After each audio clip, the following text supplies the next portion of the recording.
السلام عليكم، كنتمنى تكونوا بخير. الوصفة ديال اليوم هي خاصة بفصل الشتاء، وبالاخص الناس اللي مرادين بالبرد، وهي من الاحسن نستعملوها واخا ما نكونوش مرادين. هاد الوصفة كما كتشوفوا هي عبارة عن الليمون الحامض. كاين اللي كيسميه الليمون في باقي الدول، حنا كنسميوه الحامض.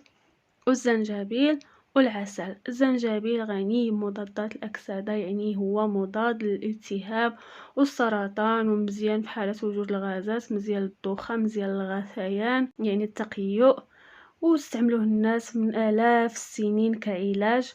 وعنده بزاف ديال الفوائد من غير هادشي اللي ذكرته، ولكن الفيديو ديال اليوم بالضبط كنهضروا على وصفه الخاصه للبرد اللي كتحمينا من مجموعه ديال الامراض اللي كيجيو مع فصل الشتاء. هنا عصرت الحامض وجدتو باش ما يجيش الفيديو طويل. عصرت 3 ديال الحامضات. نتوما تقدروا تعصروا من حامضه للفوق، يعني الا ما قدرتوش تشربوا غير الحامض بوحدو، تقدروا تعصروا غير حامضه اولا جوج وتكملوا الكاس بالماء.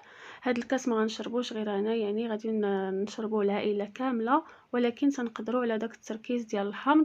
ضفت عليه ملعقه كبيره ديال العسل، غادي نخلطهم مزيان وغادي نشربوهم كلنا. كما قلت لكم الطريقه الاخرى اللي تقدروا تصايبوا بها هذا المشروب، هاد المكونات نفسهم والكميات نفسهم، غير هو تسخنوا على النار حتى يبغي يغلي وتطفيو عليه وتشربوه. كيجي زوين، كيجي مشروب اللي هو ساخن واللي هو مفيد ايضا.